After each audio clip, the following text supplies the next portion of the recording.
the foundation of all of this is trusted local journalism at the bottom, strong local brands and legacy, and community relationships. And so those build the foundation to be able to do the work that it takes to build those transformational pillars to grow revenue within your company.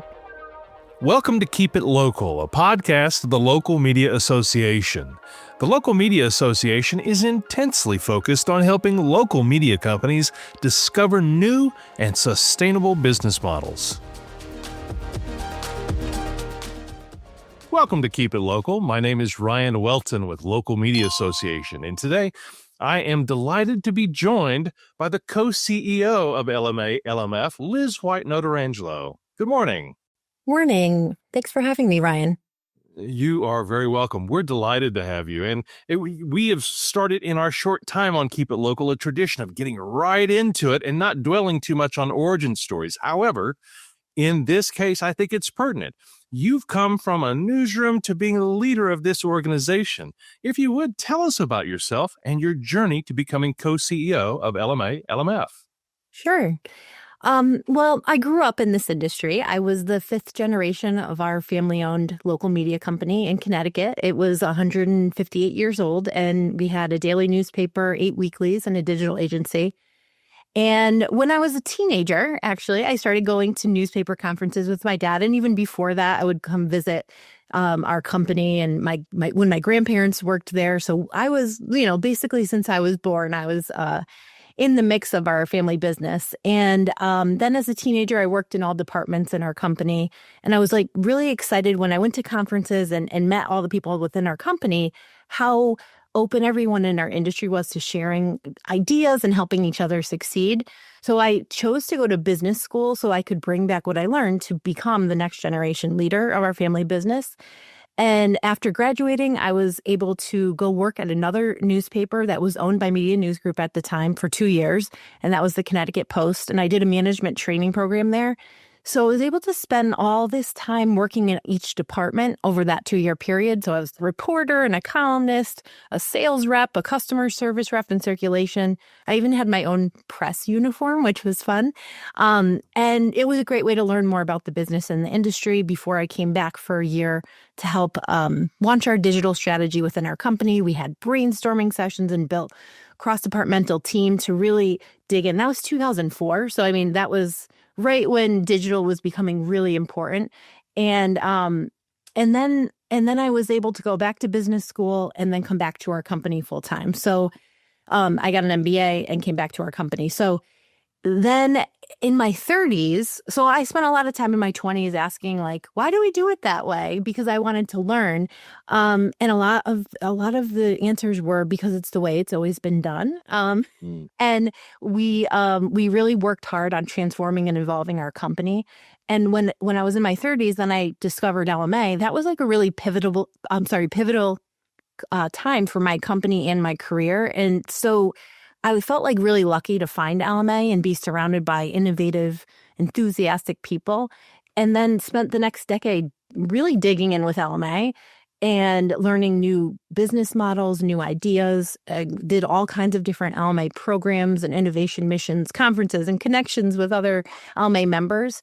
And all of those strategies helped our company remain family and independently owned way longer than we ever expected so that we could continue to provide trusted local journalism in our communities. And then I was an LMA member for 15 years. I was on the LMA and LMF boards for 8 years. So I felt like having that experience as a publisher and an LMA member really led me to where I am now. And I really loved being a publisher. It was a privilege and an honor, and the community was amazing, and our team members and our family legacy. And it was challenging, but it was obviously, I thought it was so much fun too. And we had so many dedicated long-term employees and community partners. So it was really heartbreaking and difficult when we had to make the decision to sell our company in 2023. But we also knew that the business model was no longer sustainable as an independent owner in our community, a single property independent owner. And we felt this was necessary to support the long-term sustainability of local journalism right here in our community. So then the opportunity came up to do some consulting for LMA last year, as I was happy to work with Frank Mungeme on the Lab for Journalism funding, and then this role as co-CEO. So I'm so passionate, as you can tell, about LMA's mission to reinvent business models for news. And so I'm happy to be here to help support long-term sustainability of trusted local journalism across the country to support a healthy democracy. So that was long-winded, Ryan, but I know you said it might be important for the background. Yes. And if you don't mind, you were publisher of, what was the name of the publication? Oh, I'm sorry. It was RJ Media Group, and the newspaper was the Record Journal in Meriden, Connecticut. Oh, right on. Okay, that's fantastic. I started out in newspapers, so I have a real heart for that. And I, too, was a member of LMA to start, and it really energized me, and it got me really passionate about digital transformation, which leads me into my next question. Because you've seen firsthand how legacy media can evolve, what do you think are the most essential ingredients for a local newsroom in 2025 to reinvent its business model? And where are you seeing the biggest missed opportunities? Great question.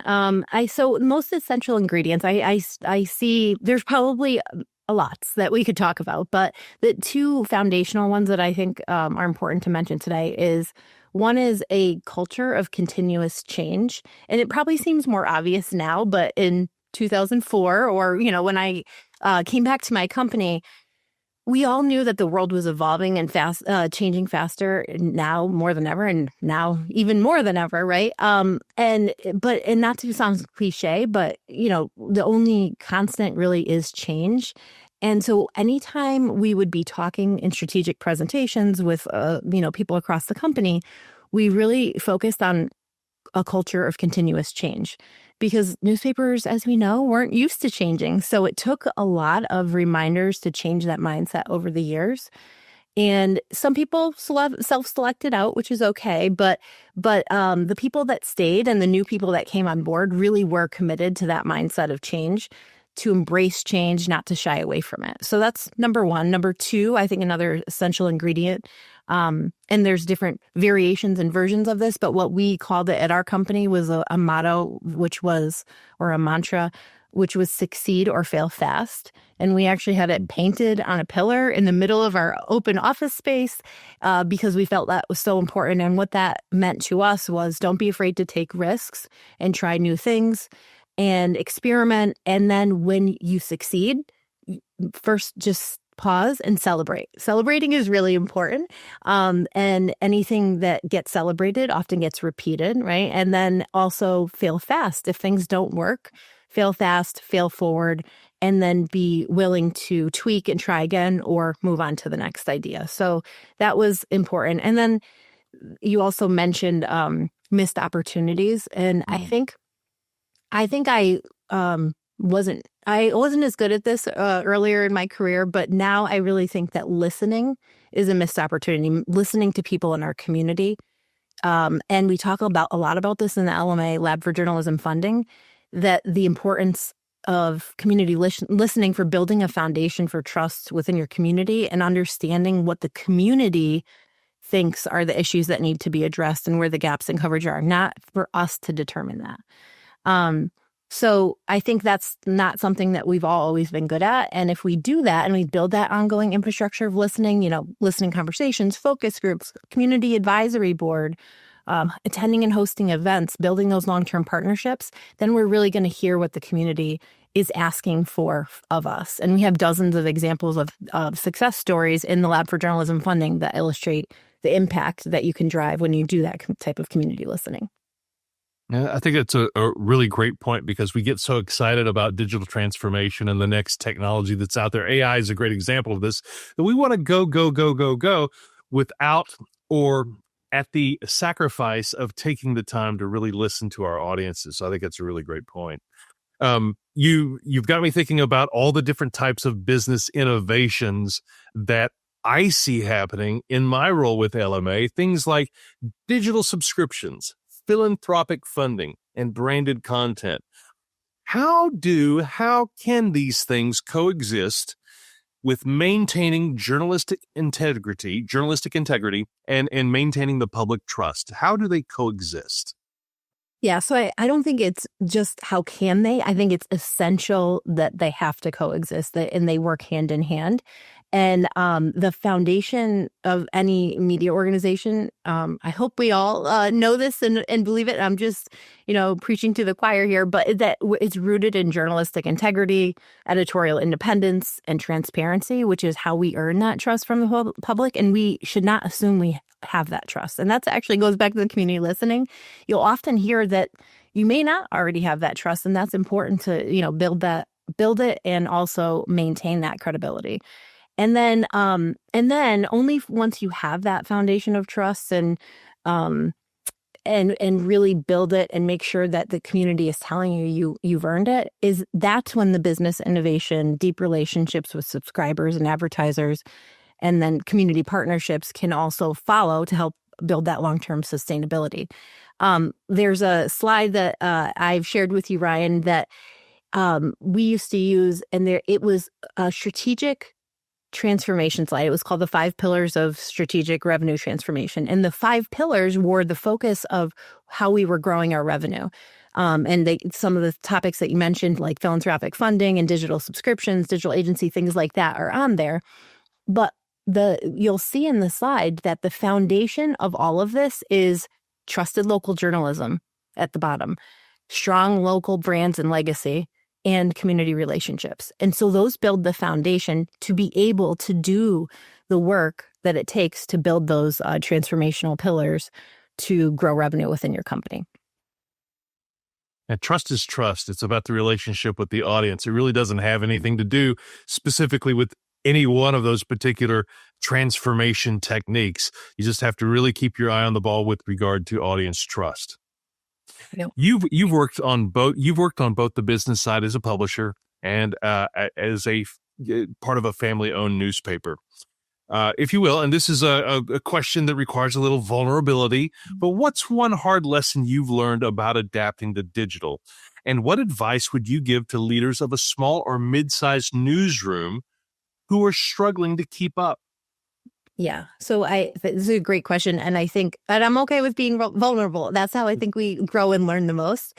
I think we're all stretched in terms of resources and time, right? And so I think the struggling to keep up is a feeling that we probably all have because there's so many different things we can focus on.